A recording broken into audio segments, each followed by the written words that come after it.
चित्रांगद के मारे जाने पर शांतनुनंदन भीष्म जी ने उनकी अंत्येष्टि क्रिया कराई।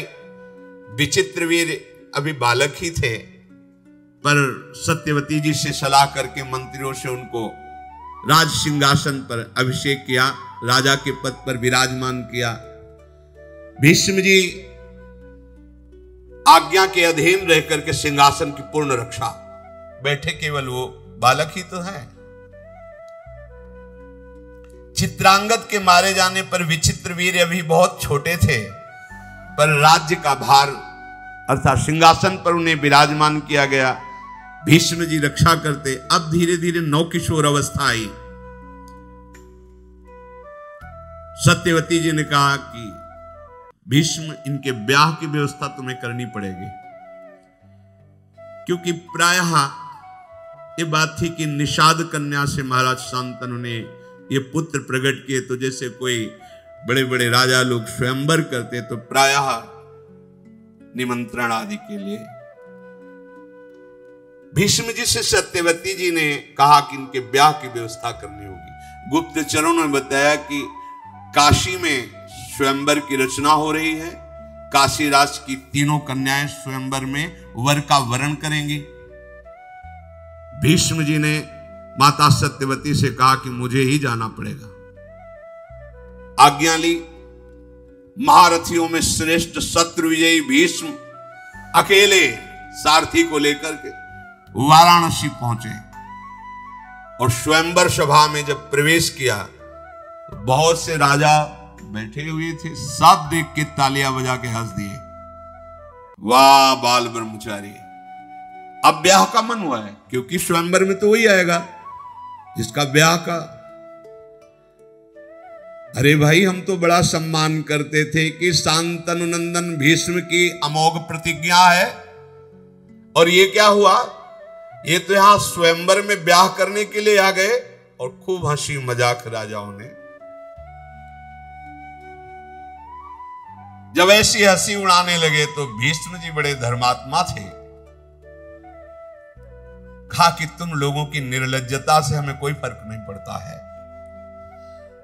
तुम व्यर्थ में उपहास मत करो। मैं हस्तिनापुर सिंहासन की तरफ से आया हूं। महाराज विचित्रवीर के लिए इन कन्याओं को स्वयंवर से अपहरण करके ले जाऊंगा। तुम में जिसकी सामर्थ्य हो, तो मैं हस्तिनापुर की तरफ से हूं। मैं अपने लिए स्वयंवर में नहीं आया, मैं हस्तिनापुर सिंहासन की तरफ से आया हूं। सिंहासन में विराजमान महाराज विचित्रवीर के लिए इन कन्याओं को मैं बलपूर्वक अपहरण करके ले जाऊंगा। तुम में जिसकी सामर्थ्य मुझसे युद्ध करे। मैं धर्म के अनुसार हर कार्य करता हूं। सभा में भीष्म जी ने कहा, कई प्रकार के विवाह होते हैं जिनको मुझे पता है। मैंने धर्म शास्त्रों का गुरुजनों से स्वाध्याय किया है। कन्या को यथाशक्ति वस्त्राभूषणों से विभूषित करके गुणवान वर को बुलाकर उसे कुछ धन देकर उसके साथ ब्याह करना, ब्राह्मणों की उपस्थिति में उसे ब्राह्म विवाह कहते हैं। और धन नियत करके कन्यादान करना, धन ले करके कन्यादान करना, उसे आसुर विवाह कहते हैं। बलपूर्वक कन्या का अपहरण करना, उसे राक्षसी विवाह कहते हैं। और वर और कन्या की ही परस्पर केवल अनुमति से विवाह होना गांधर्व विवाह कहलाता है। अचेत अवस्था में पड़ी हुई कन्या को उठा ले जाना और विवाह कर लेना, उसे पिशाच विवाह कहते हैं।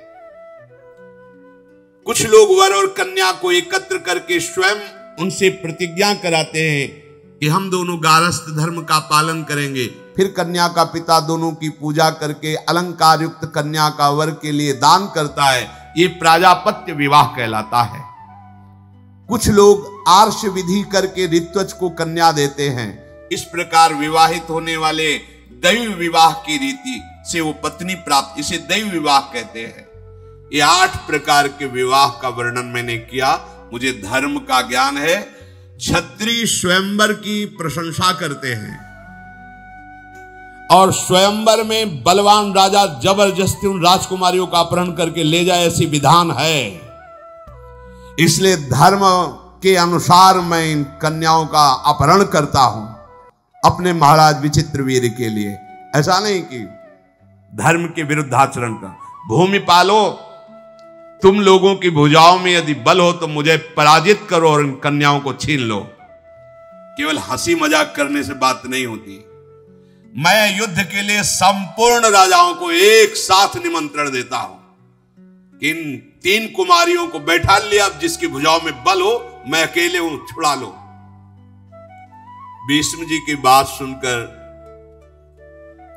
जितने वहां कन्या को प्राप्त करने के लिए राजा राजकुमार आए थे, सबने अपने अपने कवच बांधने शुरू किए।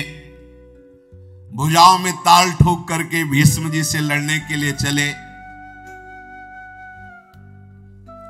जल्दीबाजी में कोई इधर कवच बांध रहा है, कोई उधर कवच बांध रहा है, मानो आकाश मंडल से तारे टूट पड़ रहे हो, ऐसे राजा चमकते हुए मुकुट, धनुष बाण भीष्म जी को घेर लिया।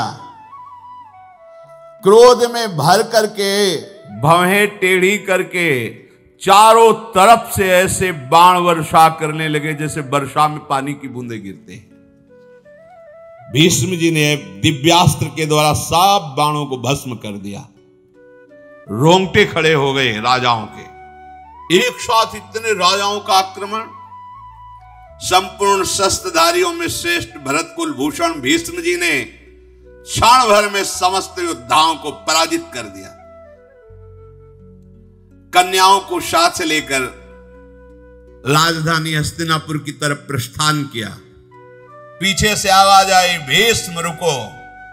तो मुड़ करके देखा तो महारथी शाल्व पीछे से ललकार रहा था। शाल्व का शारीरिक बल असीम था। बलवानों में महाबलवान साल्वराज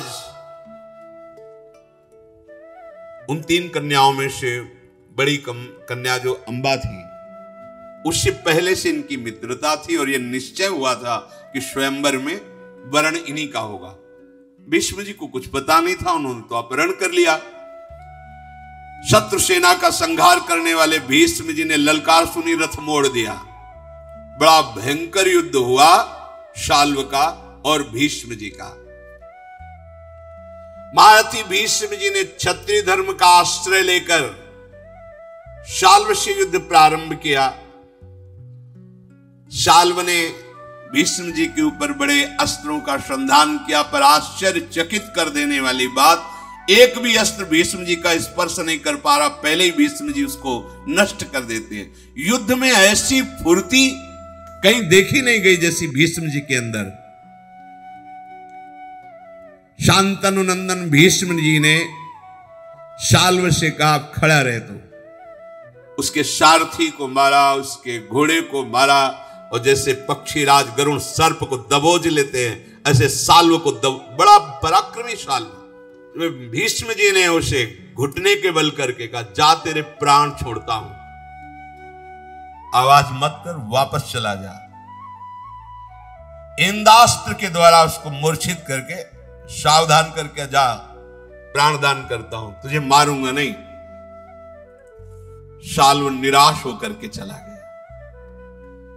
शत्रु नगर पर विजय पाने वाले भीष्म जी महाराज उन कन्याओं को लेकर के हस्तिनापुर में प्रवेश किया।